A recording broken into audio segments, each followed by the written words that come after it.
మరి వారు చేసే మీటింగ్లు కానీ ఆ ఓపిక, ఆయన ఏంటంటే దుర్మార్గుడిని పక్కకు తోలాలి, ఈ దుష్ట పరిపాలన అంతం చేయాలి దీన్ని.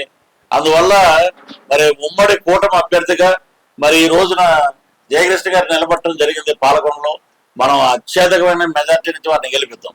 ఇక ఈ సంక్షేమం మేము అది చేసాం ఇది చేసాం అన్నాడు. 2019లో నడిచాడు, ముద్దులు పెట్టాడు, చేతి మీద ఇలా అన్నాడు, ఇలా కొట్టాడు, ఇలాగా నా చెల్లెళ్ళు నా సోదరులు ఎత్తిపి చేయి పెడితే మనమే అనుకున్నాం పాపం తండ్రి లేనోడు రాజశేఖర రెడ్డి గారు లేరు, అందువల్ల ఏదో ఒక అవకాశం ఉంటుందంటే మా ఆంధ్ర రాష్ట్ర చెల్లెమ్మలు సోదరిమణులు అందరూ ఏంటంటే మంచి మనసు గలవాళ్ళు, ప్రజలు మంచోళ్ళు, సరే ఒక అవకాశం ఇద్దాం.